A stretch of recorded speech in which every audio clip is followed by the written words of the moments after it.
الحمد لله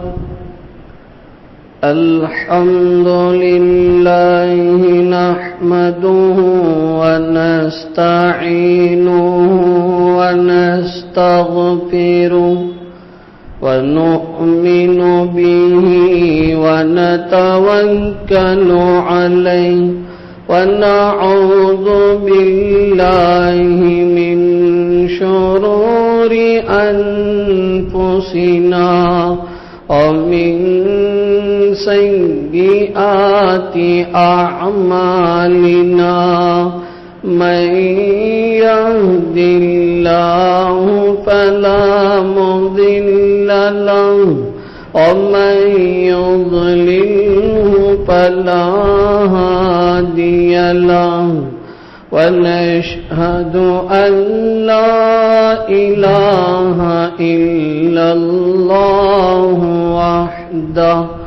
وحده لا شريك له ونشهد أن سيدنا وسندنا وإمامنا وحبيبنا وشفيعنا وهادينا ومرشدنا ومولانا محمدا عبده ورسوله أرسله بالحق بشيرا ونذيرا وداعيا إلى الله بإذنه وسراجا منيرا أما بعد فقد قال الله تبارك وتعالى أعوذ بالله من الشيطان الرجيم بسم الله الرحمن الرحيم يا أيها الذين آمنوا اتقوا الله حق تقاته ولا تموتن إلا وأنتم مسلمون صدق الله العظيم. قابل قدر معزز پردہ نشین خواتین، ہماری دینی مائیں بہنیں، السلام علیکم ورحمۃ اللہ وبرکاتہ. اس وقت آپ کی خدمت میں 3-4 باتیں مختصر وقت میں پیش کرنا چاہتا ہوں. سب سے پہلی بات، یہ مہینہ چاند کے حساب سے رجب المرجب کا مہینہ چل رہا ہے اور آج رجب کی 25 تاریخ. عام طور پر مسلمانوں میں سے کچھ مسلمانوں کو رجب کے مہینے میں 2 باتوں کو ذکر کرتے ہوئے سنا اور دیکھا جاتا ہے. ایک بات، کچھ لوگ ہیں جو اس مہینے میں ایک فاتحہ کرتے ہیں جس کو الگ الگ علاقوں میں الگ الگ نام سے یاد کرتے ہیں. کچھ لوگ کندری کا فاتحہ بولتے ہیں اور کچھ لوگ کھیر پوری کا فاتحہ بولتے ہیں. چاہے وہ کندری فاتحہ ہو یا کھیر پوری کا فاتحہ ہو، اسلام میں اس کا کوئی حکم نہیں ہے، اسلام میں اس کی کوئی حقیقت اور حیثیت نہیں ہے، اور نہ اسلام اس کی اجازت دیتا ہے۔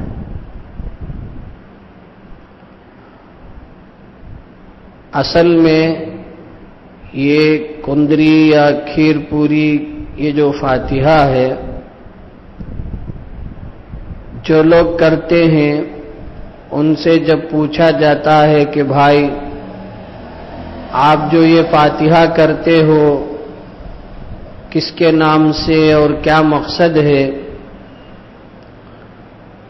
تو یہ جو فاتحہ کرنے والے ہیں ان میں سے بہت ساروں کو معلوم ہی نہیں کہ کیوں کر رہے ہیں، کس کے لیے کر رہے ہیں۔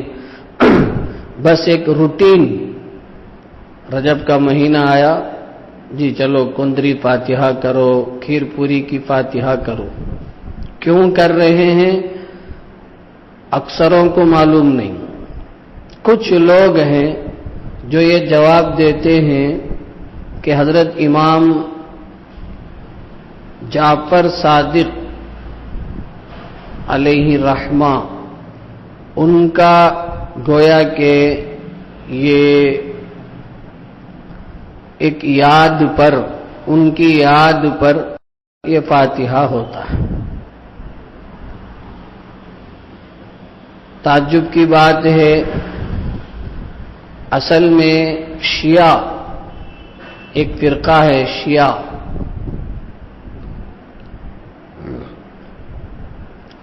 جو حضرت علی رضی اللہ عنہ کو پیغمبر اور رسول کا درجہ دیتے ہیں۔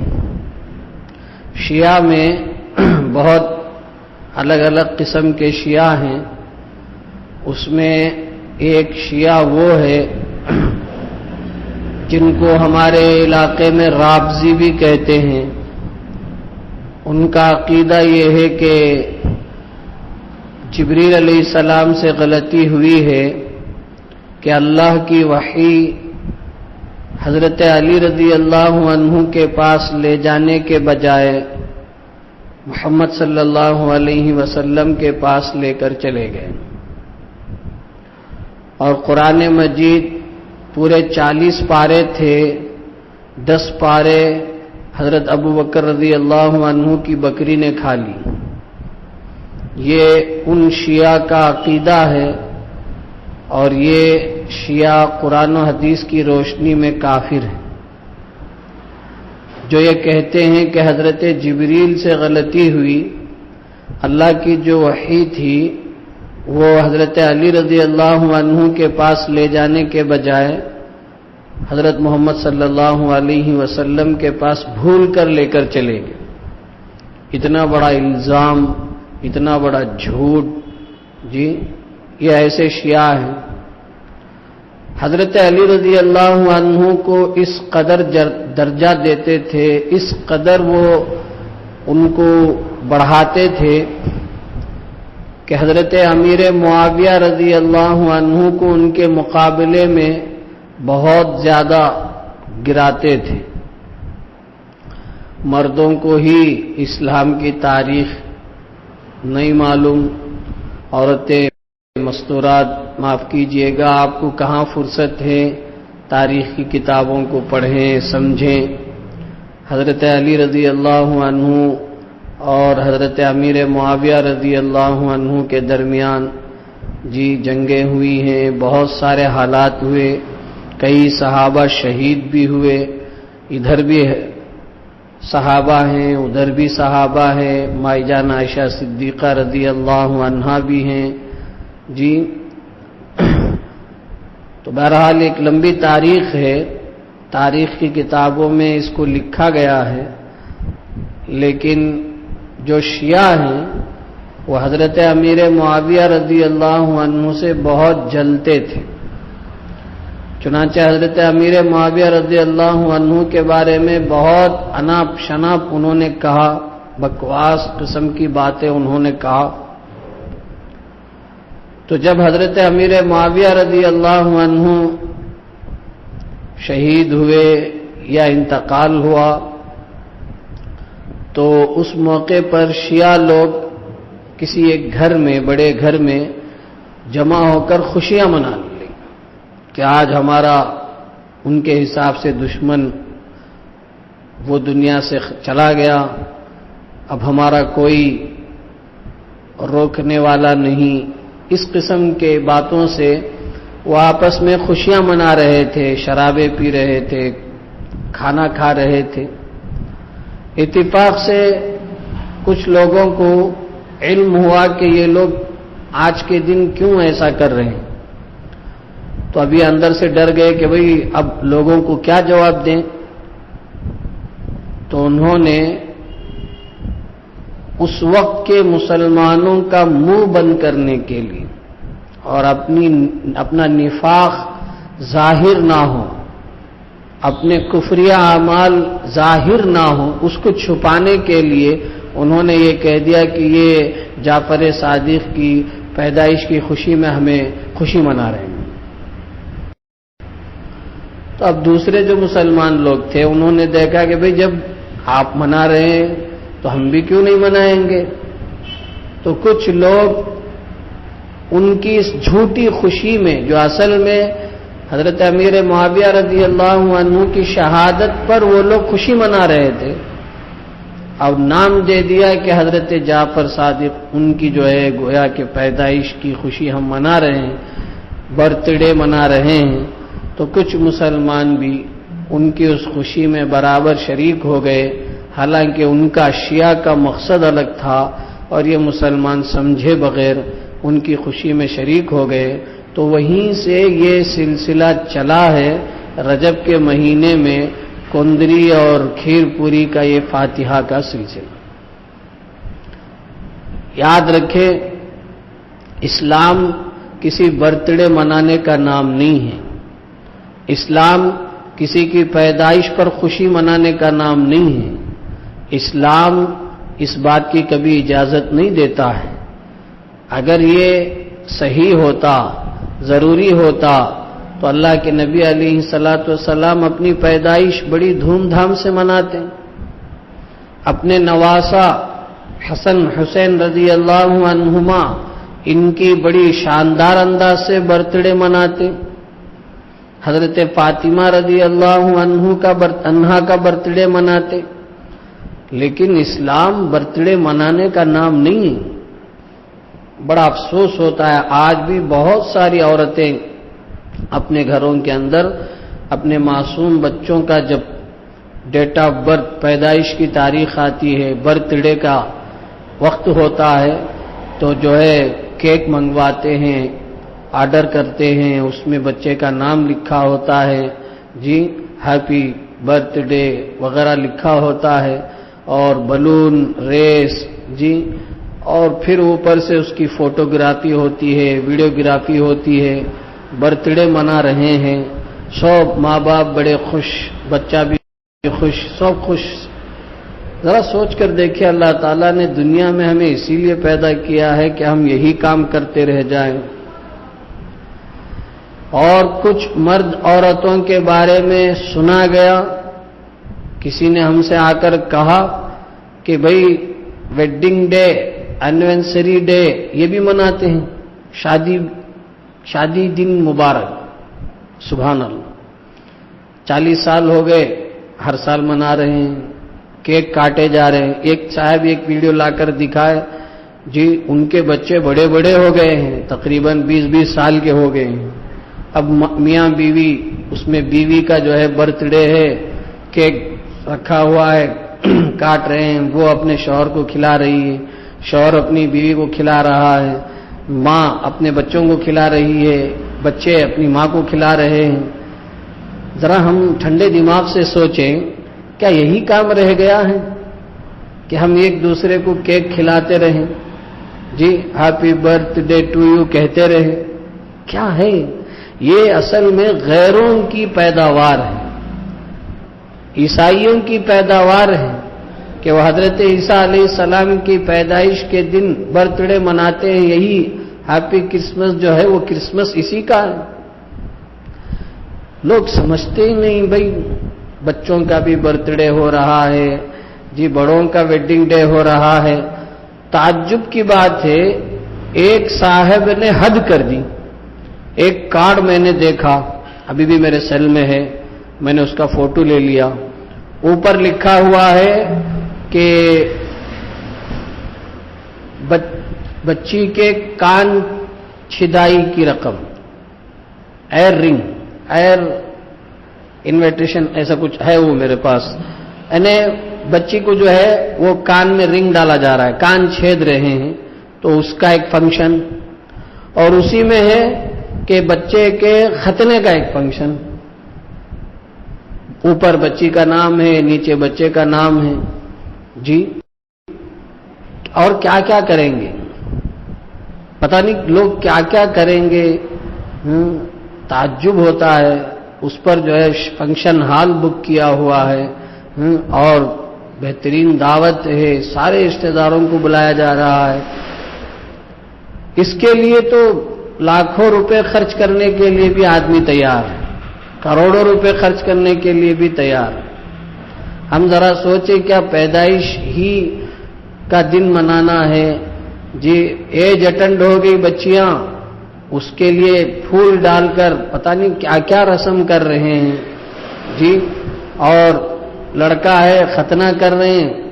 ذرا سوچ کر دیکھیے، لڑکے کے ختنے کی بات ہے، بچی اگر ایج اٹینڈ کر لیتی ہے، یہ سب شرم و حیا سے تعلق رکھنے والی چیزیں ہیں، اس کو چھپانا چاہیے، اس کو جو ہے علل اعلان نہیں کرنا چاہیے، اس کو جو ہے پتہ نہیں آج لوگ کتنے بے حس ہوتے چلے گئے، مرد تو مرد، عورتوں میں بھی حس ختم ہو گئی۔ اس چیز کو جو ہے خوب ہائی لائٹ کیا جا رہا ہے، فوکس کیا جا رہا ہے، تعجب کی بات ہے۔ تو بہرحال یہ 25 رجب کا مہینہ ہے، 25 رجب ہے، تو اس مہینے میں عام طور پر لوگ جو ہے وہ فاتحہ درود کے پیچھے پڑھتے ہیں۔ تعجب کی بات ہے، اسلام میں اس کی کوئی اجازت نہیں ہے۔ اسلام نے نہ نبی کی پیدائش منانے کی اجازت دی، نہ کسی اور صحابی کی، نہ کسی اور ولی کی، نہ کسی اور نبی کی۔ تو پھر حضرت امام جعفر کے نام پر یا کسی اور نام پر ان کی پیدائشی خوشی منانا کسی صورت میں درست نہیں۔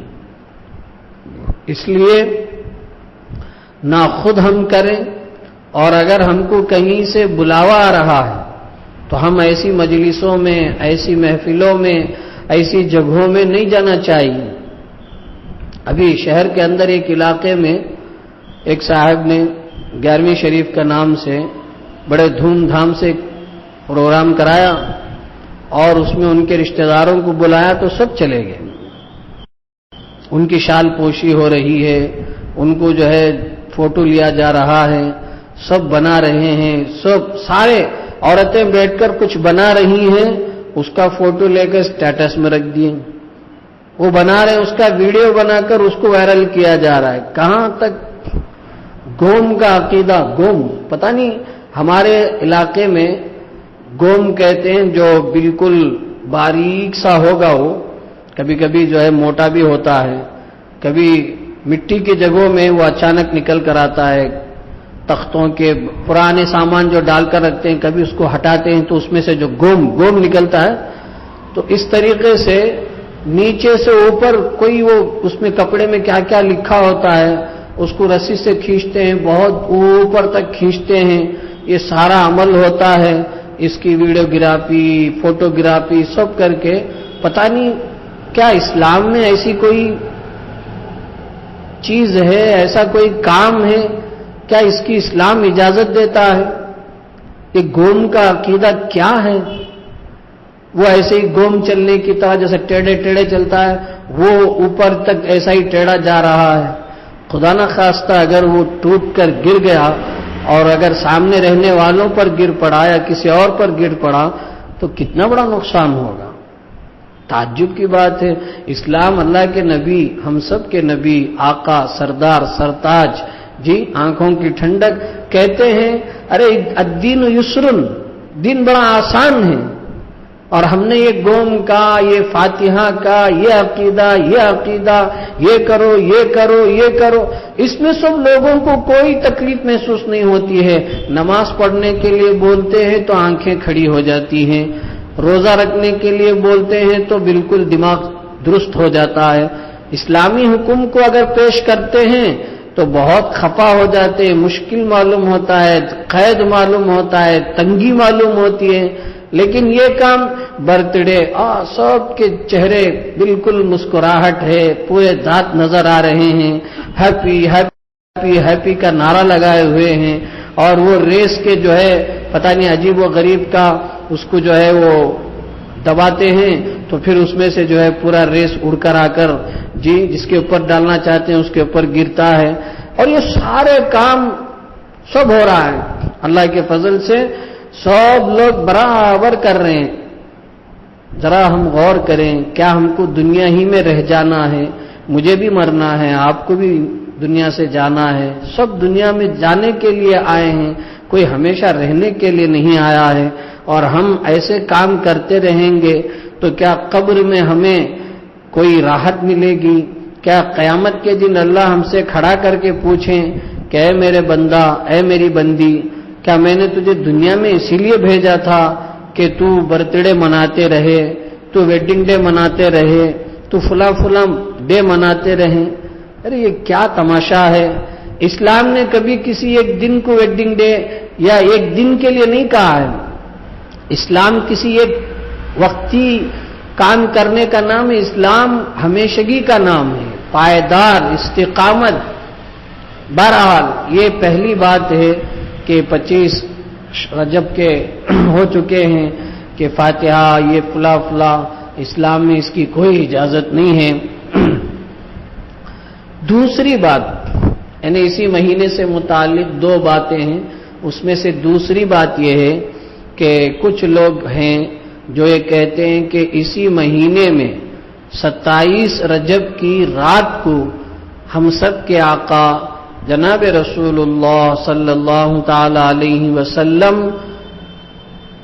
آسمانوں کے اوپر اللہ کے دربار میں پہنچے ہیں، جس کو شب معراج کہتے ہیں، معراج کی رات کہتے ہیں۔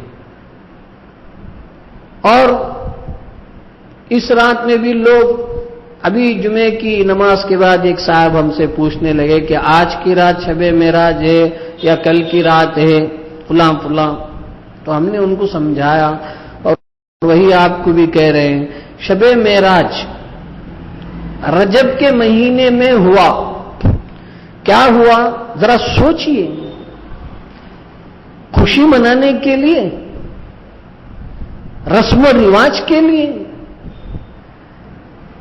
پیغمبر صلی اللہ تعالی علیہ وسلم کو جب اللہ نے نبی بنایا، سب سے پہلے عورتوں میں ہم سب کی ماں ام المومنین حضرت خدیجۃ الکبریٰ رضی اللہ تعالی عنہا نے اسلام قبول کیا۔ پیغمبر کی بیوی ہیں، ساری اولاد انہی سے، صرف ایک اولاد ماریا قبطیہ سے ہے ابراہیم، باقی سب چاروں بیٹیاں اور دو بیٹے، 3 بیٹوں میں سے 2 بیٹے حضرت خدیجہ رضی اللہ تعالی عنہا سے ہیں۔ ان کا انتقال ہو گیا، حالانکہ حضرت خدیجہ اللہ کے نبی علیہ السلام کے لیے دنیاوی اعتبار سے اسباب کے درجے میں بہت بڑا سہارا تھی۔ بیوی ہو تو ایسی ہو، ان کی تاریخ اٹھا کر پڑھیے، دیکھیے مائی جان حضرت خدیجۃ الکبریٰ رضی اللہ تعالی عنہا نے اپنے شوہر کے لیے کیسی کیسی قربانیاں دی، اپنا سارا مال اپنے شوہر کے قدموں میں ڈال دیا، کہ چونکہ حضرت خدیجہ رضی اللہ تعالی عنہا ایک بہت بڑی بزنس وومن تھی، ٹاپر تھی، عرب کے اونچے قبیلے کے تعلق رکھنے والی تھی، 40 سال کی تھی، پیغمبر 25 سال کے تھے، نکاح کا پیغام دیا، نکاح ہوا، اور جب تک حضرت خدیجہ رضی اللہ تعالی عنہا باحیات تھی حضور نے دوسرا نکاح نہیں فرمایا۔ جب ان کا انتقال ہوا تو اس کے بعد پھر الگ الگ موقع پر حضور نے نکاح فرمایا۔ ان کی زندگی تک کوئی دوسرا نکاح نہیں فرمایا، ساری اولادیں انہی سے ہوئی. کیسا سہارا تھی جی. آج مرد اپنی بیویوں سے پریشان، بیویاں اپنے مردوں سے پریشان. کیوں؟ نہ بیوی شوہر کا حق سمجھ رہی ہے، نہ شوہر بیوی کا حق سمجھ رہا ہے، نہ یہ اس کا حق ادا کر رہی ہے، نہ وہ اس کا حق ادا کر رہا ہے. جب ایک دوسرے کے حقوق ادا نہیں ہو رہے ہیں تو شوہر کے دل میں بیوی کی محبت نہیں ہے، بیوی کے دل میں شوہر کی محبت نہیں ہے. نفرتیں ہیں، چنگاریاں ہیں، عداوتیں ہیں، بغض ہیں. جب دیکھو جھگڑا، ہر بات پر جھگڑا. ارے تاریخ، ہسٹری اٹھا کر پڑھیے. مائی جان خدیجۃ الکبریٰ رضی اللہ تعالی عنہا نے اپنے شوہر حضرت نبی اکرم صلی اللہ تعالی علیہ وسلم کے ساتھ کس طریقے سے بیوی ہونے کا حق ادا کیا، اور پیغمبر ان کے ساتھ کس طریقے سے عاشقانہ، کس طریقے سے ہمدردانہ شوہر بن کر زندگی گزارے. تو ان کا انتقال ہو گیا تو حضور کو صدمہ ہوا. ان کے انتقال کے بعد ان کے جو چچا تھے ابو طالب، ان کا انتقال ہو گیا. ابو طالب مکے کے اندر بڑے اونچے قریش خاندان قبیلے کے تھے. سارے عرب کے لوگ ان سے ڈرتے تھے، اور جب تک ابو طالب باحیات تھے کسی کی مجال نہیں کہ نبی اکرم علیہ الصلوۃ والسلام کی مخالفت کرے یا ان کو تکلیف پہنچائے یا ان کو کوئی ایذا رسانی کرے. ان کا انتقال ہو گیا. 3 سال تک شعب ابی طالب میں حضور کو ان کے خاندان والوں کے ساتھ، جی تاریخ اٹھا کر دیکھیے، 3 سال تک ایک وادی ہے، گھاٹی ہے، 2 پہاڑ کے درمیان کی جگہ کو وادی کہتے ہیں، جس کو شعب ابی طالب کہتے ہیں. 3 سال تک وہاں رہے. سول بائیکاٹ کیا مکے والوں نے، نہ کھانا راشن کا انتظام. جی بچے بلک بلک کر روتے رہے. ایک حدیث میں یہاں تک بات آتی ہے، ایک صحابی رسول کہتے ہیں کہ ہم جی بھوک کی شدت کی وجہ سے ایک مرتبہ رات کے وقت میں جی میرے پیر کے نیچے کوئی چیز محسوس ہوئی تو میں نے اس کو اٹھایا، اور اندھیرے کی وجہ سے نظر نہیں آ رہا تھا تو جھٹک کر میں نے اس کو کھانے کی کوشش کی تو پتہ چلا کہ وہ ایک چمڑے کا ٹکڑا تھا. ایک اور حدیث میں ایک صحابی کہتے ہیں کہ کھانا نہ کھانے کی وجہ سے بھوک شدت سے ہے لیکن کوئی کھانے کا نظم نہیں ہے، جتنا راشن تھا سب ختم ہو گیا. جی تو جب ان کو پیشاب پاخانے کی ضرورت ہوتی ہے، بڑی مشکل سے جب وہ اپنی ضرورت پوری کرتے ہیں تو حدیث میں صاف الفاظ ہیں جیسے بکریاں مینگنی کرتی ہیں، اس طریقے سے ان سے جو ہے نجاست باہر آتی. اٹھا کر دیکھیے، تاریخ گواہ ہے. 3 سال چھوٹے چھوٹے بچے، عورتیں، جی مرد، جوان، بوڑھے، وہ ایک تکلیف وہاں سے نکل آئے. مکے کے لوگ اسلام کو قبول نہیں کر رہے تھے، گنے چنے لوگ قبول کیے ہوئے تھے. تو حضور نے سوچا کہ مکے سے قریب طائف ہے، وہاں 3 بادشاہ بھائی 3 بھائیاں بادشاہ ہیں، تو ان سے ملاقات کرتے ہیں، ان کو دین کی، ایمان کی، اسلام کی دعوت دیتے ہیں، اور وہ اگر مسلمان ہو جائیں گے تو بڑا اچھا موقع رہے گا. جو لوگ مستورات میں حج میں یا عمرے میں گئے ہیں شاید وہ طائف کو دیکھے ہوں گے. آج جو طائف کا نقشہ ہے، 5-5, 6-6 روڈ، اتنے بڑے بڑے روڈ، 300-400 کی سپیڈ میں کاریں چلتی ہیں، بسیں چلتی ہیں، کوئی رکاوٹ نہیں. پہاڑوں میں اس طریقے سے، جیسے سمجھنے کے لیے یوں سمجھے جیسے ہمارا یہ یلگری ہے اور ہمارا یہ ایرکاڈ ہے، یہ ہمارا جو اوٹی ہے، جیسے پہاڑ کے اوپر جیسے روڈ ہے وہ تو طائف میں بڑے بڑے روڈ، ہائی وے، بالکل جو لوگ گئے ہیں دیکھے ہوں گے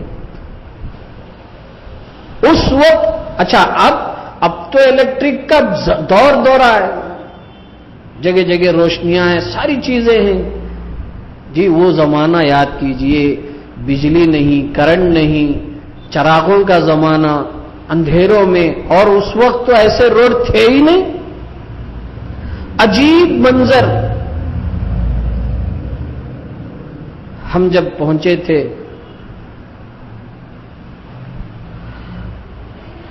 ہماری جو رہبری کرنے والے تھے انہوں نے ہمیں وہ جگہ دکھائی جس جگہ نبی اکرم علیہ الصلوۃ والسلام کو طائف کے شریر بچوں نے پتھر مارے تھے۔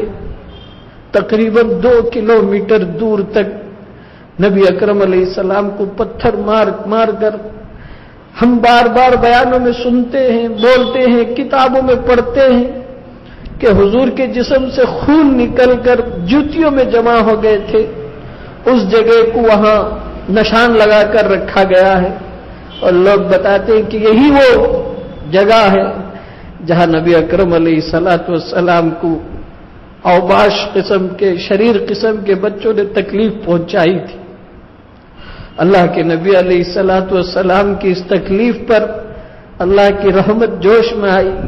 فرشتوں کے نگرانی میں جو پہاڑوں کے جو فرشتے تھے وہ آئے، کہا کہ حضور آپ ایک اشارہ کیجئے، ان 2 پہاڑوں کے درمیان جو یہ بستی ہے ہم ایسے کچل کے رکھ دیں گے، ریزہ ریزہ کر دیں گے، نشان مٹ جائے گا ان کا۔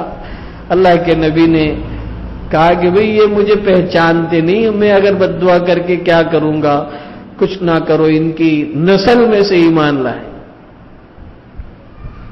تو پیغمبر علیہ السلام جب طائف پہنچے تھے، تینوں بھائیوں سے ملاقات کی، ایک ایک کو سمجھایا تو کوئی بات کرنے تیار نہیں، کوئی مذاق اڑایا، کوئی کہا اچھا آپ کے علاوہ اللہ کو کوئی نہیں ملا۔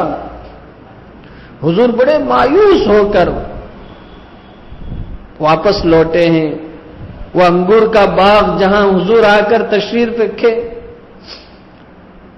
اب تو وہ باغ نہیں ہے لیکن اس کو چیک بندی کر دیا گیا ہے، اور اس کے پاس میں اس وقت تو کوئی مسجد تھی نہیں، لیکن اب لوگوں نے ایک چھوٹی سی مسجد بنوا دی ہے، مسجد عداس کے نام سے۔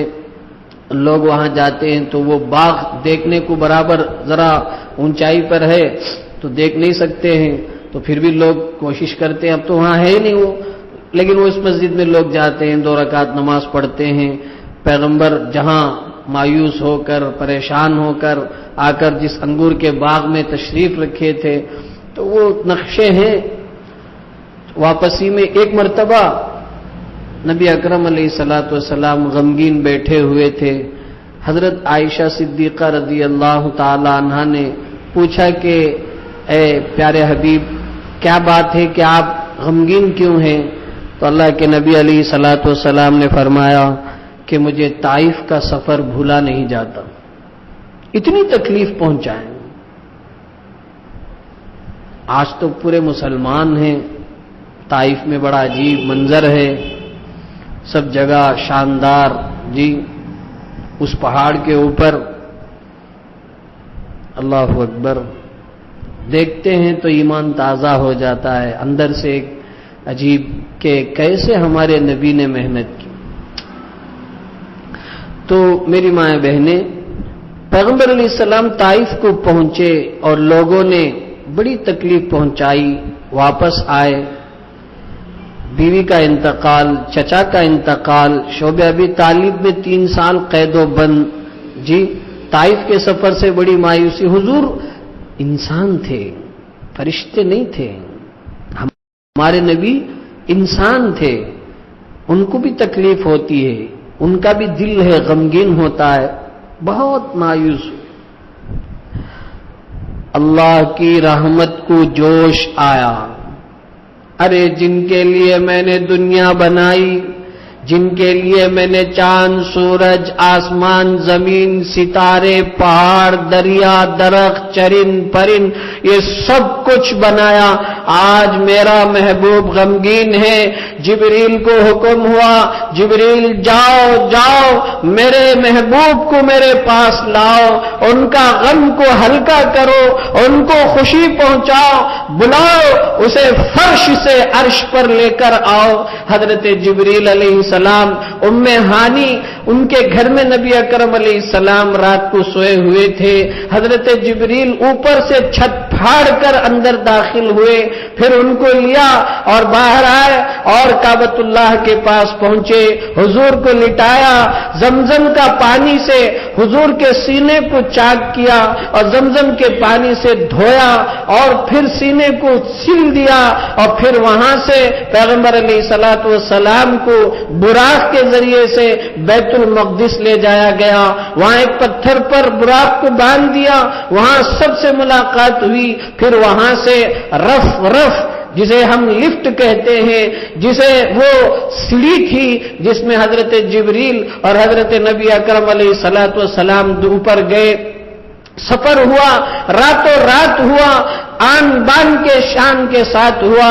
اللہ نے قرآن مجید میں فرمایا، 15ویں پارے میں فرمایا، سورہ بنی اسرائیل کی پہلی آیت میں فرمایا، سبحان الذی اسری بعبدہ لیلا من المسجد الحرام الی المسجد الاقصی الذی بارکنا حولہ لنریہ من آیاتنا۔ اٹھا کر پڑھ کر دیکھیے، ترجمہ پڑھیے، رونگٹے کھڑے ہو جائیں گے۔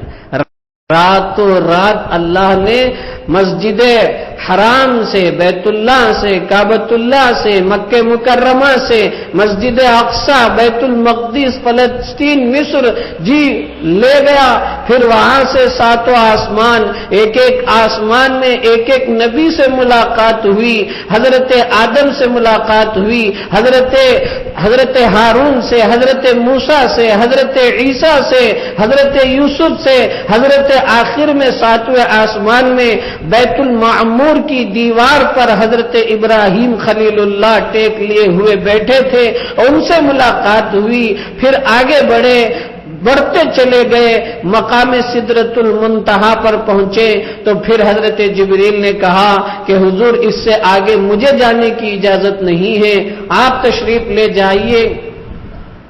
پیغمبر علیہ السلام آگے بڑھتے ہیں، سورہ نجم پڑھیے، والنجم اذا هوى ما ضل صاحبكم وما غوى وما ينطق عن الهوى إن هو إلا وحي يوحى علمه شديد القوى ذو مرة فاستوى وهو بالأفق الأعلى ثم دنا فتدلى فكان قاب قوسين أو أدنى فأوحى إلى عبده ما أوحى ما كذب الفؤاد ما رأى أفتمارونه على ما يرى ولقد رآه نزلة أخرى عند سدرة المنتهى عندها جنة المأوى إذ يغشى السدرة ما يغشى ما زاغ البصر وما طغى۔ سبحان اللہ، آپ قرآن اٹھائیے، سورہ نجم پڑھیے، سورہ بنی اسرائیل پڑھیے، ترجمہ پڑھیے، مطلب پڑھیے، تفسیر پڑھیے، سمجھ میں آئے گا کہ معراج کے واقعے پر صرف فاتحہ درود نہیں، معراج کے واقعے پر کوئی فنکشن نہیں، کوئی خوشی نہیں۔ جو نبی پریشان تھے، بیوی کے انتقال کا صدمہ، چچا کے انتقال کا صدمہ، طائف والوں کے ظلم و ستم کا صدمہ، شعیب ابی طالب کا ظلم و ستم کا صدمہ، ظلم سے ڈھیر، ظلم سے پریشان ایسے نبی جن کا دل ٹوٹا ہوا ہے، جن کا جسم زخمی ہے، اللہ تعالیٰ نے اپنے دربار میں بلایا، اپنے قریب قریب بلایا، اپنے قریب بلایا، پیغمبر نے اللہ کو دیکھا، بات کی، گفتگو کی۔ جب آدمی غمگین ہوتا ہے اور اس کا کوئی بڑا، اس کا کوئی چاہنے والا، اس کا کوئی خیر خواہ اس کو دیکھتا ہے، بات کرتا ہے، تسلی بولتا ہے، تو پھر سارا غم ہلکا ہو جاتا ہے، ساری تکلیف دور ہو جاتی ہے۔ جب حضور کو اللہ نے اپنے پاس بلایا اور کہا کہ میں آپ کو تحفہ دے رہا ہوں، تو حضور خوش ہو گئے۔ تحفے میں یہ فرمایا سب سے پہلے کہ جو بندہ شرک اور کینے کے بغیر دنیا سے رخصت ہو کر میرے پاس آئے گا، اس کے لیے میرے پاس جنت ہے۔ اور پھر سورہ بقرہ کی آخری آیتیں اور آخری تیسرا تحفہ تھا کہ دن رات میں آپ کی امت کے لیے میں 50 نمازوں کو فرض کر رہا ہوں۔ 50 نماز آپ نے پڑھا ہوگا، کہیں سنا ہوگا، بیان میں سنا ہوگا، کتابوں میں پڑھا ہوگا۔ نبی اکرم علیہ الصلوۃ والسلام اس تحفے کو لے کر واپس اسی انداز سے آ رہے ہیں۔ بیچ میں حضرت موسیٰ سے ملاقات ہوئی۔ حضرت موسیٰ علیہ السلام نے پوچھا کیا ہوا؟ حضور نے کہا کہ بھئی یہ ہے۔ تو حضرت موسیٰ نے کہا کہ حضور جائیے اللہ سے درخواست کیجئے، میری امت میں صرف 2 وقت کی نماز تھی، لیکن میری امت 2 وقت کی نماز نہیں پڑھ پائی، اور میری امت کی عمریں 1,500 سال کی تھی، اور آپ کی امت کی عمر 60-70 سال کی ہے، اس لیے جائیے 50 نماز نہیں پڑھ پائیں گے۔ تو حضور پھر دوبارہ گئے، 5 نمازیں کم ہوئی۔ پھر حضرت موسیٰ سے ملاقات ہوئی، کہا کہ نہیں، اس طریقے سے کئی مرتبہ حضور اللہ کے دربار میں آتے جاتے رہے، آخر میں یہ ہوا کہ 5 نمازیں رہ گئی۔ پھر اللہ کی طرف سے یہ اعلان ہوا کہ اے نبی یہ 5 نمازیں دن رات میں تمہاری امت پر فرض ہیں، جو بندہ بندی ان 5 نمازوں کو اہتمام سے پڑھیں گے میں انہیں 50 نماز پڑھنے کا ثواب دوں گا۔ اللہ اکبر۔ جی پیغمبر علیہ السلام پھر اسی طرح سے بیت المقدس ہوتے ہوئے، پھر وہاں سے حرم ہوتے ہوئے، پھر ام ہانی کے گھر آ کر لیٹ گئے۔ راتوں رات، ایک ہی رات میں یہ سارا سفر ہو گیا۔ جی اللہ کی شان، اللہ کی قدرت، اللہ سب سے بڑے قدرت والے ہیں، قادر مطلق ہیں، ان کے لیے کوئی مشکل نہیں۔ تو پیغمبر ایک غمگین حالت میں تھے، تو اللہ نے حضور کی غم کو دور کرنے کے لیے فرش سے عرش پر بلایا۔ اب حضور کہتے ہیں کہ میری آنکھوں کی ٹھنڈک نماز میں ہے، اور ہم اس حضور کا امتی کیا کر رہا ہے؟ مرد حضرات کی حالت کیا ہے؟ 8 گھاٹ 360۔ 8 کے معنی ہفتہ ہفتہ، جمعہ جمعہ نمازی۔ جی گھاٹ کے معنی کسی کی جنازے میں، انتقال میں میت پہنچے ہیں جنازہ پڑھنے کے لیے، تو نماز کے وقت میں رکھا گیا ہے تو وہ نماز اس وقت پڑھ لیا۔ 360 عیدوں کی نماز، 360 دن میں عید جو آتی ہے، عید کی نماز، یہ نماز، یہ امتی کا حال ہے۔ جس نبی کے اوپر اللہ نے تحفے میں نماز بھیجا، وہ رب اسی شب معراج میں ہی یہ تحفہ ملا ہے۔ رجب کے مہینے میں ہم رجب کے مہینے میں صرف شب معراج، شب معراج، شب معراج، جی جلسے جلوس اور پھر میٹھے اور کھانے فلاں فلاں۔ ارے شب معراج کی حقیقت یہ ہے کہ بندہ اس حقیقت کو سمجھے کہ یہ نمازوں کے فرض ہونے کا موقع تھا۔ اللہ نے 50 نماز کے بجائے 5 نمازیں کر دی، اور جو 5 نمازیں اہتمام سے پڑھتا ہے اسے 50 نمازوں کا ثواب ملتا ہے، تو پھر نمازوں کا اہتمام کہاں ہے؟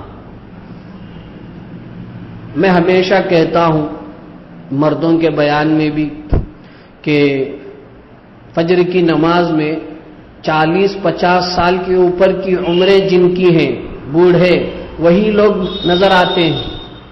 اسکول کالج میں پڑھنے والے، اور جوان، یہ سب کوئی فجر کی نماز میں رہتا ہی نہیں. اور وہ بوڑھے لوگ بھی اللہ معاف کریں رات بھر کھانسی کی وجہ سے یا کسی اور بیماری کی وجہ سے نیند آتی نہیں تو بے قرار بے چین رہتے ہیں. صبح ہوتے ہی اذان کے ساتھ مسجد آ کر اللہ اللہ کر کے بیٹھ جاتے. باقی جو صحت مند ہیں، جوان ہیں، بچے ہیں، اسکول کالج پڑھنے والے، جی آپ دیکھ لیجئے، آپ کو نہیں معلوم، مستورات کو نہیں معلوم ہے نا، ہم کہتے ہیں مجھے معلوم ہے، مجھے تجربہ ہے کہ ایسے بچے ایسے جوان مسجدوں میں نہیں آتے ہیں. فجر کی نماز میں اس لیے کہہ رہا ہوں وہ سب گھروں میں رہتے ہیں، اس کے باوجود نہیں آ رہے ہیں. برابر عورتیں بھی ذمہ دار ہوں گی چونکہ یہ بھی سو رہی ہوتی ہیں گھروں کے اندر. نہ جوان بچیاں بہنیں ہمارے نماز پڑھتی ہیں، نہ بڑی عمر کی عورتیں، اللہ ماشاءاللہ اللہ نے جس کو توفیق دے دی، ورنہ عام طور پر عورتوں کا حال بھی یہی ہے. میں نے فجر کی نماز کی مثال اس لیے دی کہ اس وقت تو گھر میں سب ہیں، اور باقی اوقات ظہر اثر اسکول کالج اب وہاں پڑھ لیتے ہوں گے. مغرب عشاء جو آج کا یہ جو موبائل فون ہے اس کی وجہ سے آدمی کو کہاں فرصت ہے، نہ مردوں کو فرصت ہے نہ عورتوں کو فرصت ہے. اور مرد حضرات وہ چونکہ ان کو محنت کرنا ہے، ملازمت میں جاتے ہیں، بزنس میں جاتے ہیں، فلاں فلاں. اسکول کالج پڑھنے والوں کے لیے کیا ذمہ داری؟ وہ تو بادشاہ کی زندگی گزارتے ہیں، انہیں کوئی ذمہ داری نہیں، بس پکڑا دیا موبائل فون، شرط کرتے ہیں تو ماں باپ لے کر دے دیتے ہیں، اب اسی میں پورا وقت چل رہا ہے. کچھ عورتیں ایسی ہیں، معاف کیجئے بیچ میں یہ بات کہہ رہا ہوں، کہ اپنے بچوں کو کھلانے کے لیے سیل فون میں وہ گڑیوں والا کارٹون وغیرہ وغیرہ جو ہے ڈال کر دیتی ہیں. اب وہ بچہ وہ دیکھ رہا ہوتا ہے اور ادھر کھلا رہے ہیں. طریقہ دیکھیے تربیت کا، کھلانے کا، کس طریقے سے ہم نے ماڈرن زمانے کے حساب سے اپنے آپ کو بدل لیا. کیا کوئی عورت اپنے بچوں کو صحابیات کے واقعات، صحابہ کے واقعات، انبیاء کے واقعات جو قرآن میں بیان کیے ہیں کبھی بتانے کی کوشش کی ہے؟ زندگی ویسے ہی گزر رہی ہے، اب وہ بچے ویسے ہی پروان چڑھ رہے ہیں. جی یہ سب حال ہے. تو یہ جو رجب کا مہینہ ہے اگر ہم غور کریں تو یہ مہینہ ہم کو اس بات کی طرف توجہ دلاتا ہے کہ یہی وہ مہینہ ہے جس میں اللہ نے اپنے محبوب کو ساتوں آسمان کے اوپر بلا کر، عرش کے پاس بلا کر نماز جیسی عظیم الشان تحفہ عطا فرمایا ہے. تو ہمیں اس تحفے کی قدر کرنا چاہیے. جب کوئی آدمی کسی کو گفٹ دیتا ہے، تحفہ دیتا ہے، تو ایسا نہیں کرتا کہ اٹھا کے اس کو پھینک دیا یا کہیں ڈال دیا، اس کو حفاظت سے رکھتا ہے، گھر کے اندر شوکیس میں اوپر بالکل جو ہے صاف کر کے حفاظت نگرانی میں رکھتا ہے. اور ہم اس تحفے کو لات مار رہے ہیں، ٹھوکر مار رہے ہیں. جی میں آیا پڑھ لیا، مرضی تھی پڑھ لیا، فرصت تھی پڑھ لی. باقی پڑھنا ہے یہ سوچ کر نہ مرد پڑھ رہے ہیں نہ عورتیں پڑھ رہی ہیں. بہرحال یہ پہلی بات ہوئی رجب سے متعلق. دوسری بات، یہ ہماری جو مجلس انعام ہے جو ہر مہینہ یہاں مستورات کے لیے بیان کا انتظام کرتے ہیں، انہوں نے مشورہ کیا ہو سکتا ہے کہ اگلا مہینہ یعنی مارچ کا مہینہ، چونکہ میرے خیال میں جو تیسرا جمعہ ہے وہ 24 تاریخ پڑتی ہے، اور اس کے بعد کا جو جمعہ ہے چوتھا جمعہ، مارچ کا جو آخری اور چوتھا جمعہ ہے اس میں شاید ایک روزہ شروع ہو چکا ہوگا. یعنی چہارشنبہ کو اگر چاند نظر آ جائے تو جمعرات کا ایک روزہ، پھر جمعے کو دوسرا روزہ، ایسا کچھ ہے. تو اس لیے مشورے میں یہ بات سامنے آئی کہ اگر ایسا ہے تو آئندہ مہینہ ہو بھی سکتا ہے بیان کا نظم، اور حالات کی وجہ سے نہ بھی ہو اس کی بھی گنجائش ہے. اس لیے اس سے متعلق بھی چند باتیں آپ کی خدمت میں پیش کر دی جائیں. تو اس لیے احتیاطاً دو باتیں آخری آپ کی خدمت میں مختصر وقت میں پیش کر رہا ہوں. دوسری بات یہ ہے کہ شعبان کا جب مہینہ آتا ہے، عام طور پر شعبان کے مہینے میں عورتوں کے اندر بھی اور مردوں کے اندر بھی 15ویں شعبان کو یعنی 14 شعبان کا دن ختم ہو کر جو رات ہے وہ 15ویں شعبان ہے، تو اس کو کہتے ہیں شعبان کی عید، شعبان کی عید۔ اور اس میں بھی باقاعدہ سب گھروں میں بریانی، فیرنی، پتہ نہیں کیا کیا نئے نئے ماڈل کے جو میٹھے ہیں وہ میٹھے جی۔ اور مرد حضرات نمازیں بھی مسجدوں میں ذرا دیر سے جی، عشاء کی نماز 8:30 بجے ہے تو کچھ مسجدوں میں 9:30 بجے، 10 بجے، اس طریقے سے ایک عید کے طور پر کیا جاتا ہے، جبکہ اس کی کوئی حقیقت نہیں ہے۔ شعبان کی رات عید کی رات نہیں ہے۔ ہمارے لیے مسلمانوں کے لیے عید صرف 2 دن ہے، ایک عید الفطر ہے، ایک عید الاضحیٰ۔ رمضان ختم پر جو عید شوال 1 تاریخ کو جو عید ہے اس کو عید الفطر کہتے ہیں، اور ذی الحجہ کی 10 تاریخ کو جو عید الاضحیٰ قربانی کی جو عید ہے اس کو عید الاضحیٰ کہتے ہیں۔ اسلام میں صرف مسلمانوں کو یہی 2 عید ہے، اور ویکلی عید جمعے کا دن ہے۔ باقی اسلام میں شعبان 15 تاریخ کی کوئی عید کی بات نہیں ہے، لیکن لوگوں کو سمجھانا بڑا مسئلہ ہے۔ عشاء کی نماز اگر کسی مسجد میں اپنے وقت پر ہو تو لوگ کہتے ہیں یہ کیا اتنے زمانے سے لیٹ تھا، آج اب کیوں اپنے وقت پر دے رہے ہیں، اپنے وقت پر نماز پڑھ رہے ہیں، اس طریقے سے لوگ تعجب کرتے ہیں۔ تو اس سلسلے میں بات یہ ہے کہ کچھ لوگ جیسے غیر مقلدین، اہل حدیث، توحید جماعت، یہ لوگ تو بالکل شعبان کی رات کی کوئی اہمیت نہیں بتاتے، اور ادھر دوسری طرف عام مسلمان شعبان کو عید کی رات بتا دیتے ہیں۔ یہ دونوں باتیں صحیح نہیں ہیں۔ اصل بات کیا ہے، اس رات میں اللہ تعالی قبیلے بنو کلب کی بکریوں کے بالوں سے بڑھ کر لوگوں کی مغفرت فرماتے ہیں۔ اس لیے ہر آدمی کو، مرد کو، عورت کو چاہیے کہ وہ اس رات جتنی نفلی عبادت آسانی سے ہو سکے اپنے گھر میں کر لیں، اور اگلے دن کوئی عذر نہیں ہے، یعنی 15ویں شعبان کوئی عذر نہیں ہے، صحت اچھی ہے اور کوئی رکاوٹ نہیں ہے، تو ایک 15ویں شعبان کا نفل روزہ ایک رکھ لیں تو اس کا بھی بڑا ثواب ہے۔ تو یہ روزہ نفل ہے، فرض اور واجب کے درجے میں نہیں ہے، یہ کام کرنے کے انفرادی طور پر اپنی عبادت، مردوں کے مسجد میں جا کر عبادت کرنا کوئی ضروری نہیں ہے، نفل عبادتیں گھر کے اندر ہوں، تھوڑی دیر جتنی بھی ہم کو توفیق ہو عبادت کر لی، کچھ ذکر کر لیا، کچھ تلاوت کر لی، کچھ نماز پڑھ لیے، اگر ہو سکے تو صلاۃ التسبیح پڑھ لیں۔ عورتوں کے لیے تسبیح کی نماز جماعت سے نہیں ہے، نہ مردوں کو ہے نہ عورتوں کو۔ بعض عورتیں دین کا بڑا شوق رکھتی ہیں، 10-15 عورتیں یا 4-5 عورتیں مل کر تسبیح کی نماز صلاۃ التسبیح جماعت سے پڑھتی ہیں، جماعت سے پڑھنے کی اجازت نہیں ہے۔ نفل نماز جماعت کے ساتھ نہیں ہے، الگ الگ پڑھنا ہے، اس کا طریقہ معلوم کریں اور اطمینان کے ساتھ آسانی سے ہو سکے تو پڑھ لیں۔ یہ شعبان سے متعلق 3 کام کرنے کے ہیں، ایک انفرادی عبادت ہے، اور دوسرا مرحومین کے لیے مغفرت کی دعائیں، اور تیسرا اگلے دن حسب سہولت نفل روزہ 15ویں شعبان کا نفل روزہ رکھنا ہے۔ اس کے علاوہ کوئی اور کام نہیں۔ نئے کپڑے لے، بعض عورتیں بولتی کم سے کم 1 سوئی تو بھی 90 لینا گھنٹے، پتہ نہیں سوئی نیا لے کر کس کو جو ہے داخل کرنا ہے۔ یہ صحیح بات نہیں ہے کہ سوئی کم سے کم سوئی جو ہے اس کو نیا خریدے، یہ کوئی بات، کوئی حقیقت نہیں ہے۔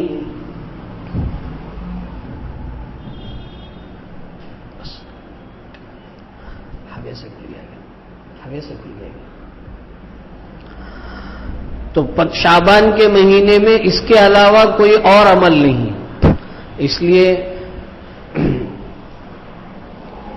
اس رات کو عید کی رات کی طرح منانا اسلامی تعلیمات کے مطابق صحیح نہیں ہے، اس میں نئے کپڑے پہننا بھی صحیح نہیں ہے۔ باقی آدمی اپنے پاس جو کپڑے میسر ہوں اس کو پہنے، اس میں کوئی حرج نہیں، لیکن باقاعدہ کوئی نئی چیز خریدی جائے اور اس دن رات میں جو ہے اہتمام سے جی کھانا بریانی بنا کر کھانا، اسلام میں اس کی کوئی اجازت نہیں، ضروری نہیں ہے یہ چیزیں۔ یہ دوسری بات ہوگی. تیسری بات ہے اس کے بعد کا مہینہ ہے رمضان المبارک، رمضان کا مبارک مہینہ.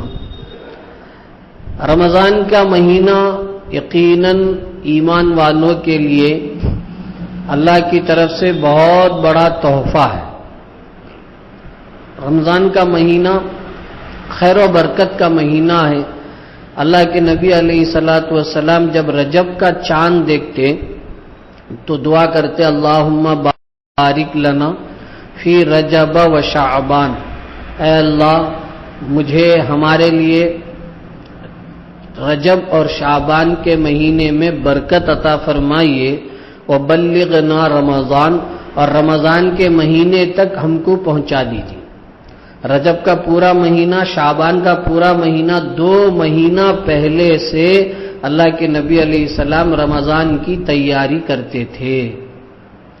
آج ہماری حالت خالی واٹس ایپ میں رمضان کے لیے 100 دن ہے، جو اس کو 10 آدمیوں کو بھیجے گا اس کے لیے اس کے گھر میں خوشی ہوگی، جو نہیں بھیجے گا اسے نقصان ہوگا.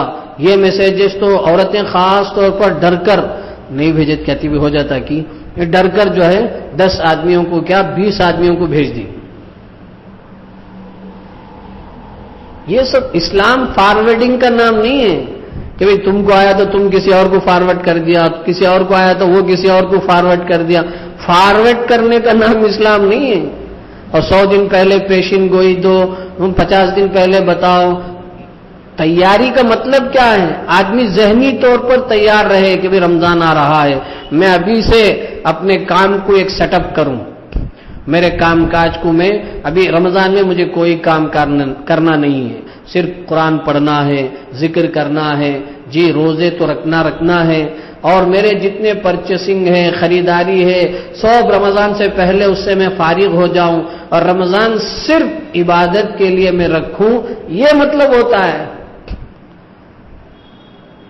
یہ فارورڈ کرتے رہے میسج، یہ 10 آدمی کو بھیجو، 20 آدمی کو بھیجو، یہ سب بکواس ہے، اس کی کوئی اسلام میں حقیقت نہیں ہے.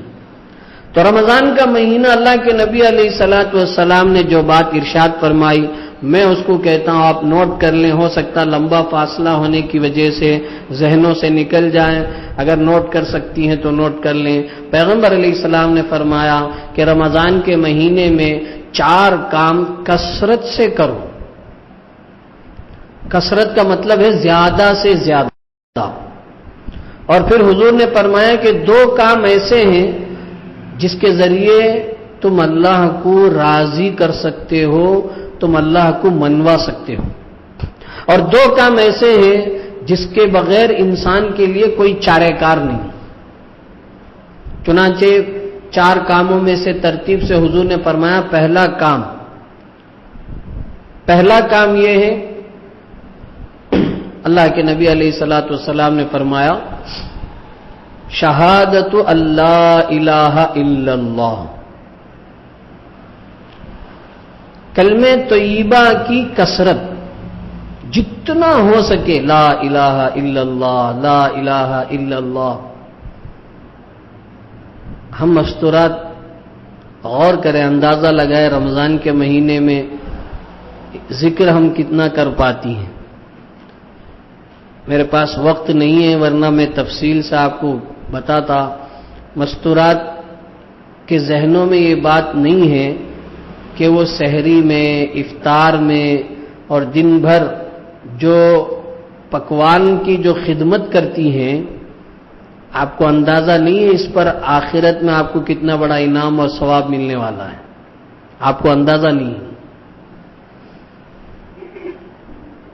یہ جو سحری میں آپ سب سے پہلے 2 بجے 3 بجے بیدار ہوتی ہیں اور سارا انتظام کرتی ہیں، جی کھانا روٹی جو بھی پکوان کے، جی آپ کو ایک تکلیف کے مرحلے سے گزرنا پڑتا ہے.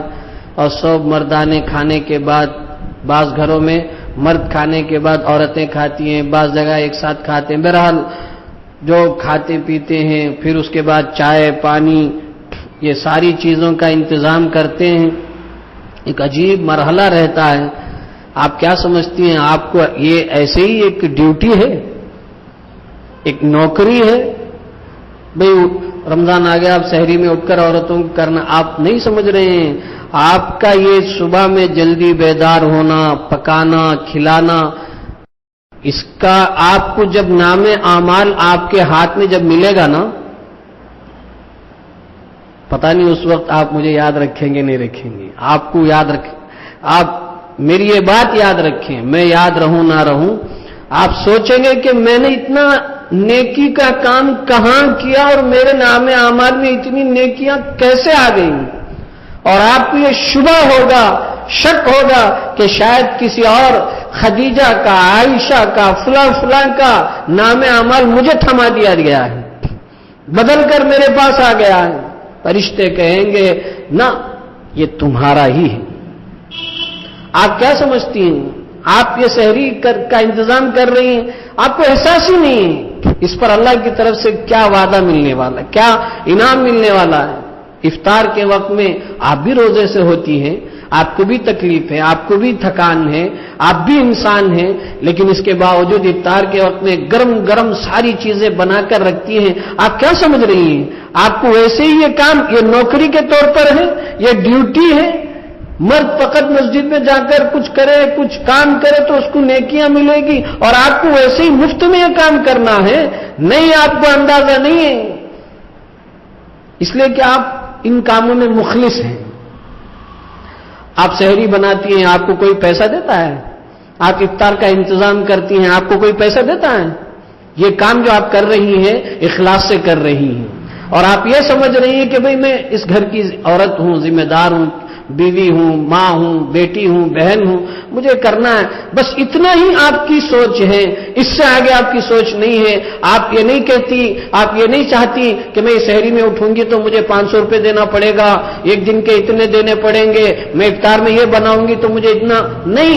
آپ یہ جو فری سروس کر رہے ہیں، دنیاوی اعتبار سے آپ یہ فری سروس کر رہے ہیں، لیکن آپ کے دل میں ذرا برابر خیال نہیں کہ اس پر اللہ تعالیٰ کتنا بڑا اجر دیں گے، ثواب دیں گے، جنت میں کیسی کیسی نعمتیں آپ کو ملیں گی، آپ اس کا اندازہ نہیں لگا سکتے۔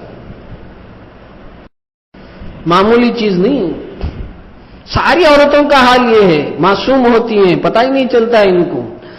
آپ کے صرف نماز پڑھنے سے آپ کو ثواب ملے گا، روزہ رکھنے سے ثواب ملے گا، تلاوت کرنے سے ثواب ملے گا، اور یہ پکوان اس سے کوئی ثواب نہیں، ایسا نہیں ہے۔ ایک بات آپ کو کہ اگر کوئی عورت اپنے سینے سے اپنے بچے کو دودھ پلاتی ہے، ایک ایک قطرے پر اس کو ثواب لکھا جاتا ہے، اٹھا کر دیکھ لیجئے حدیث کی کتابیں، معمولی نہیں۔ ولادت کے وقت میں موت اور زندگی کا عالم ہوتا ہے، اس وقت عورت کو جو تکلیف ہوتی ہے، اس ایک ایک تکلیف کی بدلے پر اللہ تعالیٰ کتنا انعام دیتے ہیں، کتنا اجر اس کے نام اعمال میں لکھتے ہیں، آج آپ کو پتہ نہیں چلے گا۔ کل قیامت کے دن نام اعمال جب آپ کے ہاتھوں میں تھمایا جائے گا، اس وقت آپ کو رشک ہوگا، شک ہوگا، ارے کس کا نام اعمال نہیں، اتنی نیکیاں کس کی ہیں؟ میری ماں بہنیں، اسلام کوئی فارورڈنگ کا نام نہیں ہے، اسلام کھیل تماشے کا نام نہیں ہے، اسلام ہمارا مذہب جی ابھی دلی کے اندر رام لیلا میدان میں ہم سب کے مخدوم، ہم سب کے بڑے، میرے استاذ، بلکہ میرے جیسے ہزاروں لاکھوں علماء کے استاذ الاساتذہ، امیر الہند حضرت اقدس مولانا سید ارشد مدنی صاحب دامت برکاتہم نے آدھے گھنٹے کی تقریر کی ہے، یوٹیوب میں وہ بیان موجود ہے، آپ جمعیت علماء ہند رام لیلا میدان ٹائپ کیجئے تو اس میں حضرت کا بیان آئے گا۔ اطمینان سے بیٹھ کر وقت نکال کر سن کر دیکھیے حضرت نے اللہ تعالیٰ سے کیسی بات کہلوائی، اور حضرت نے کس شاندار انداز سے ہمارے ملک کے اندر سب سے پہلا نبی حضرت آدم علیہ السلام کو اللہ نے جو اتارا، ہمارے اس ملک میں اتارا، بھارت ہندوستان میں اتارا، اور اس کی تاریخ حضرت نے جس انداز سے پیش کی ہے، سن کر ایمان تازہ ہو جاتا ہے۔ بہرحال سب سے پہلا کام رمضان میں کثرت سے کلمہ شہادت، کلمہ طیبہ، کثرت سے اٹھتے بیٹھتے، کوئی لمٹ نہیں، بھئی 100 مرتبہ پڑھ لیا بس، ایسا نہیں، آپ پڑھتے رہیے، آپ سحری کا کام کرتے رہیے، زبان چلاتے رہیے، لا الہ الا اللہ، لا الہ الا اللہ، ہر وقت اٹھتے بیٹھتے لیٹتے سوتے وقت بھی پڑھتے ہوئے سوئیے، نیند آ جائے گی، ثواب کا ثواب چڑھتا رہے گا۔ یہ پہلا کام۔ دوسرا کام ہے استغفار، اللہ تعالیٰ سے خوب معافی مانگی، اے اللہ یقیناً بڑی نافرمانیاں ہو گئی، میں نے آپ کی نافرمانی کی ہے، ماں باپ کی نافرمانی کی ہے، شوہر کی نافرمانی کی ہے، اولاد کے حق میں نے صحیح تربیت کا انتظام نہیں کیا ہے۔ اس طریقے سے اپنے تمام جتنے گناہ یاد ہیں اور جو یاد نہیں ہیں ان تمام گناہوں کی اللہ سے معافی مانگی۔ اس سے اللہ بہت خوش ہوتے ہیں۔ قرآن میں، حدیث میں استغفار کی بڑی فضیلت آئی ہے۔ آدمی جب اللہ سے معافی مانگتا ہے اس کی برکت سے اللہ تعالیٰ بارش برساتے ہیں، اس کی برکت سے اللہ تعالیٰ اولاد میں برکت دیتے ہیں، مال میں برکت عطا فرماتے ہیں، خوشحال زندگی عطا فرماتے ہیں۔ قرآن میں جگہ جگہ اس کا اللہ تعالیٰ نے ذکر فرمایا ہے۔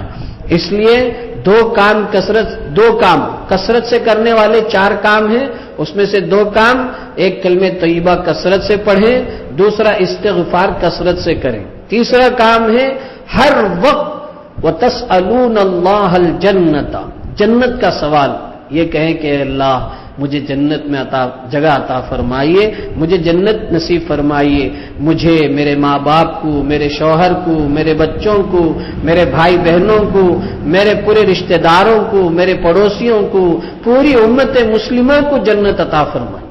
کثرت سے ہر دعا میں یہ مانگے، اے اللہ جنت عطا فرمائیے، جنت عطا فرمائیے، جنت میں اعلیٰ مقام عطا فرمائیے۔ یہ تیسرا کام ہے۔ چوتھا آخری کام پیغمبر علیہ السلام نے فرمایا وَتَعَوَّذُونَ بِهِ مِنَ النَّارِ، اللہ سے جہنم سے پناہ مانگ۔ جہنم کوئی معمولی چیز نہیں ہے، بولنا بہت آسان، سننا اس سے بھی آسان۔ جہنم کی جو طے ہے، اللہ اکبر، جہنم، امام موطا نے، حضرت امام مالک موطا، انہوں نے کتاب لکھی ہے، اس میں جو ہے موطا مالک، امام مالک رحمۃ اللہ علیہ کی کتاب ہے، حدیث کی کتاب، جس کو موطا مالک کہتے ہیں، اس میں انہوں نے ایک حدیث نقل کی ہے جس میں یہ بات ہے کہ جہنم خود جو ہے، جہنم اپنے آپ سے خود پناہ مانگتی ہے اللہ سے، اتنی زیادہ خطرناک چیز۔ تو یہ کہیں کہ اللہ یقیناً میرے اعمال ایسے ہیں کہ اس کی نحوست اور اس کی بنیاد پر مجھے جہنم جانا پڑے گا، لیکن میں برداشت نہیں کر سکتی ہوں، نہ میں برداشت کر سکتی ہوں، نہ میرے ماں باپ، نہ میری اولاد، نہ میرے شوہر، نہ میرے رشتہ دار، سب کو جہنم سے چھٹکارا اور پناہ دے۔ یہ چوتھا کام ہے۔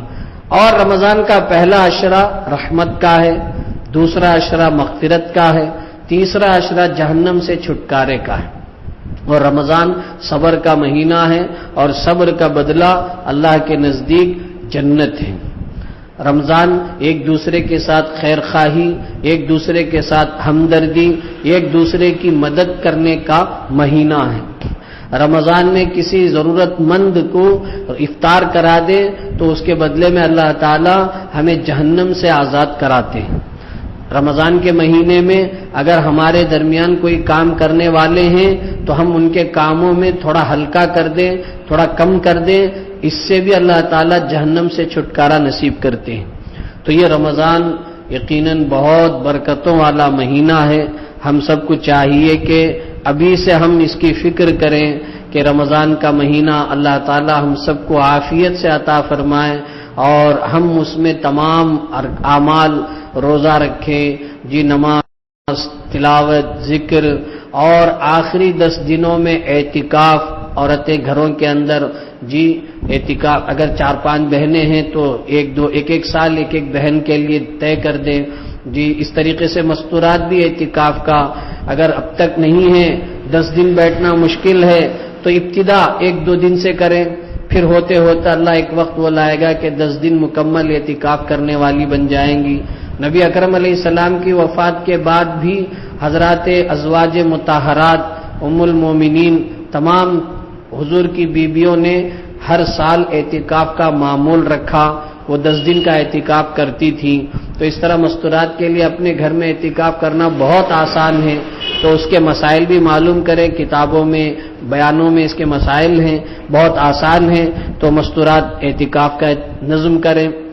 اور اگر اللہ نے مال دے رکھا ہے تو مال کا صحیح سے حساب لگا کر زکوٰۃ نکالیں.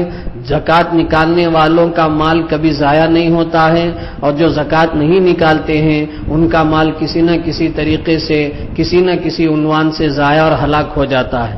اس لیے اہتمام سے حساب لگا کر زکوٰۃ نکالے. اناپ شناپ الل ٹب جیسے من میں آیا نکال دیا، 2-4 ہزار روپے دے دیا اور سمجھ لیا کہ بھئی زکوٰۃ ہو گئی، ایسا نہیں ہونا چاہیے. بلکہ اپنے پاس جتنے زیورات ہیں، عورتوں کے پاس جو زیورات ہیں اس کے مالک عورت ہی ہیں، مرد نہیں ہیں، اس لیے عورت ہی کو زکوٰۃ نکالنا ہے. ہاں اگر کوئی مرد یا باپ اس کی طرف سے دے دیتا ہے تو ادا ہو جاتی ہے. لیکن اگر مرد بھی نہیں دے رہا ہے، باپ بھی نہیں دے رہا ہے، اور عورتوں کے پاس وہ زیورات رکھے ہوئے ہیں، چاہے وہ پہن رہی ہوں، چاہے تجوری میں ہو، چاہے کہیں بھی ہو، اور زکوٰۃ نہیں دے رہی ہیں، تو اس کے بدلے میں آپ کے شوہر کو سزا نہیں ملے گی، آپ کے باپ کو سزا نہیں ملے گی، بلکہ جس کا مال ہے اسی کو سزا ملے گی اگر زکوٰۃ نہیں دی ہے. تو اس لیے اگر آپ یہ کہیں کہ ہمارے پاس زیور تو ہے، پیسہ نہیں ہے، کیا کریں؟ کوئی مشکل کام نہیں، کوئی مشکل بات نہیں. اگر کوئی عورت ایسی ہے کہ اس کے پاس صرف زیور ہے اور اتنا ہے جس پر زکوٰۃ واجب ہو جاتی ہے، یعنی 80 پر 7 گرام یا اس سے زیادہ ہے، تو ایسی صورت میں زکوٰۃ واجب ہو جاتی ہے. اور اگر اس کے پاس زیور کے علاوہ نہ اس کے پاس پیسہ ہے، نہ شوہر کے پاس، کسی کے پاس نہیں ہے، تو کوئی فکر کی بات نہیں، غم کرنے کی بات نہیں. زیورات ہی میں سے جتنے گرام ہیں اس کا 40واں حصہ 2.5% جو ہے کیلکولیٹ کر کے اتنا کوئی زیور، مثال کے طور پر 2-3 گرام اگر زیور زکوٰۃ میں نکالنا ہے تو 1-2 انگوٹھی اگر اتنے گرام کی ہے یا کوئی بھی زیور ہے اسی کو جو ہے کسی کو غریب کو دے دے تو زکوٰۃ ادا ہو جائے گی. زیادہ پریشان ہونے کی ضرورت نہیں ہے. لیکن اگر زکوٰۃ نہیں دے رہی ہیں تو پھر اس مال کی حفاظت کی ذمہ داری اللہ کی نہیں ہوتی، وہ کسی نہ کسی عنوان سے کسی نہ کسی جگہ میں بیکار ہو کر ہلاک و ضائع ہو جائے گا. اللہ سب کے مال کی حفاظت فرمائے. یہ میں نے مختصر وقت میں رجب کے متعلق، شعبان سے متعلق اور رمضان سے متعلق ضروری باتیں میں نے پیش کی ہیں. اللہ تعالی ہم سب کو اس آنے والے مبارک مہینے کو نصیب فرمائے، اور شعبان کے جو فضیلت کے کام ہیں صحیح معنوں میں ان کو کرنے کی توفیق عطا فرمائے. اللہ پاک ہماری دنیا بھی اچھی بنائے، آخرت بھی اچھی بنائے. آخر میں ایک اعلان یہ ہے کہ ہم کئی مرتبہ اس سے پہلے بھی بتا چکے ہیں کہ ہمارے جو نوجوان اسکول کالج میں پڑھنے والے بچے ہیں، ماں باپ کو چاہیے کہ ان کو ہرگز موٹر سائیکل، موٹر بائک لے کر نہ دیں. وہ لاکھ ضد کریں، لاکھ شرارت کریں، لاکھ روئے منائیں پلائیں، ہرگز ان کو گاڑی نہ دیں. اس لیے کہ آئے دن ہم دیکھ رہے ہیں، سن رہے ہیں کہ ہمارے اسکول کالج پڑھنے والے پیارے معصوم بچے یہ گاڑی لے کر جاتے ہیں، ذرا سی غفلت ہوتی ہے یا تو کوئی ان کو آ کر ٹکر مار دیتا ہے یا یہ خود جا کر کسی کو ٹکرا دیتے ہیں اور آن دی اسپاٹ جان چلی جاتی ہے. ماں باپ پر کتنی تکلیف گزرتی ہوگی، ماں باپ کس طریقے سے تڑپ جاتے ہوں گے وہ ماں باپ ہی جانتے ہیں. مرنے والا صرف اس کو تکلیف ختم نہیں ہوئی، اس کے بعد اس کے پوری فیملی غم میں ڈوب جاتے ہیں. اس لیے ماں باپ کی بنیادی غلطی ہے کہ اگر کوئی بچہ شرارت کرتا ہے تو لے کر جو دے دیتے ہیں، یہ غلطی ہے. ہرگز ایسا نہ ہو، بلکہ ان کو پیار حکمت سے سمجھا کر ان کو جو ہے گاڑی لے کر نہ دیں. اور اگر واقعی ضرورت ہے تو بڑی بڑی گاڑیاں نہ لے کر دیں، بلکہ چھوٹی چھوٹی گاڑیاں، ایسی گاڑی جس میں عام طور پر حادثے نہیں ہوتے ہیں، ایسی گاڑی ضرورت کی حد تک لے کر دیں اور مکمل نگرانی رکھیں. باہر ہائی وے میں وغیرہ جانے نہ دیں. گھر کے اندر آس پاس، مطلب گھر کے آس پاس جہاں ضرورت ہے وہاں لے جانے کی اجازت دیں.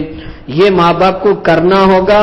اور اس کے علاوہ جو بچے جن تک ہماری بات یہ پہنچیں گی، نوجوان اسکول کالج میں پڑھنے والے، پڑھنے کے زمانے میں اللہ کے واسطے نہ گاڑی کا استعمال کریں، نہ موبائل فون کا استعمال کریں، پڑھائی پر دھیان دیں، توجہ دیں، خوب محنت سے پڑھیں اور اچھے نمبر، امتحان اچھا لکھ کر اچھے نمبرات پر کامیابی حاصل کریں، ٹاپر میں ہمارا نام ہو، ایسی محنت کریں۔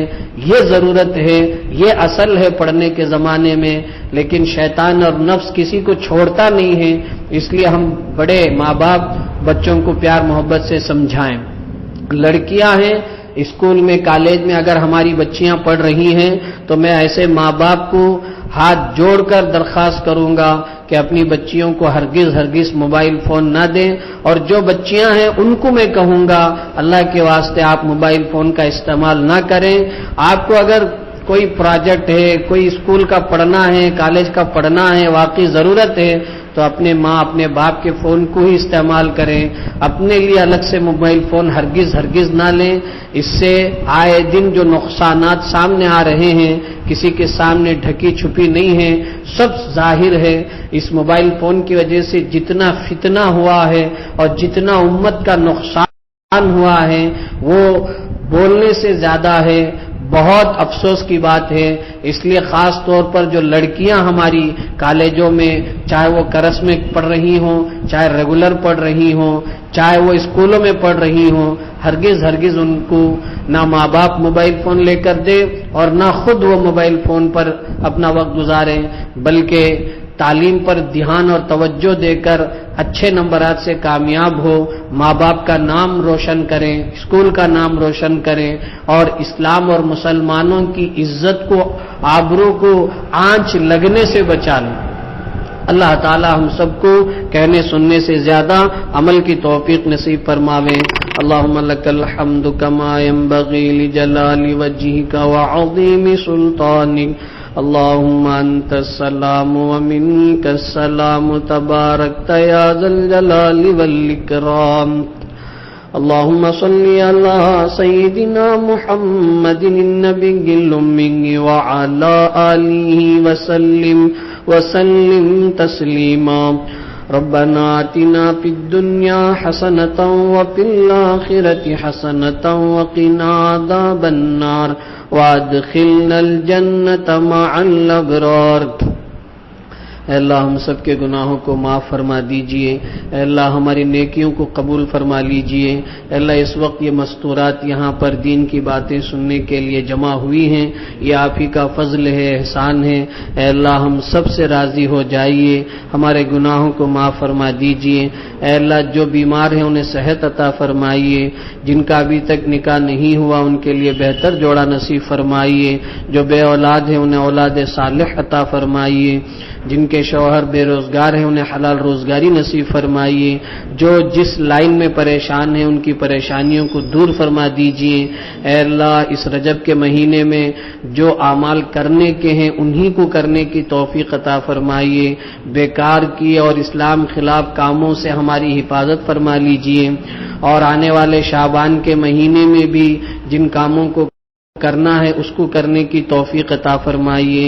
اے اللہ آنے والا مبارک مقدس مطہر رمضان کا مہینہ ہمیں سحریک کو نصیب فرمائیے، عافیت کے ساتھ نصیب فرمائیے، اور اس کی برکات، انوارات، تجلیات، رحمتوں کا ہم سب کو مستحق بنا دیجئے۔ اے اللہ ہم یقیناً کمزور بندے ہیں، اے اللہ آپ بڑے فضل والے ہیں، اے اللہ ہم نے جو مانگا وہ بھی عطا فرمائیے اور جو مانگنے سے رہ گیا وہ بھی عطا فرمائیے۔ اے اللہ ترکی کے اندر اور اسی طرح آس پاس جتنے اسلامی ملکوں میں جو غضبناک زلزلے آئے جس کی وجہ سے ہزاروں کے لوگ شہید ہو گئے اور ہزاروں کے لوگ زخمی ہیں، معصوم بچے بچیاں، جوان بچے بچیاں، بوڑھے، اے اللہ جو زخمی ہیں ان کو کامل صحت عطا فرمائیے، جو انتقال کر گئے انہیں شہادت کا مقام نصیب فرمائیے، اور اب جو بے گھر ہو گئے ہیں اللہ جلد از جلد ان کے لیے بہترین مکانات کا انتظام فرما دیجئے۔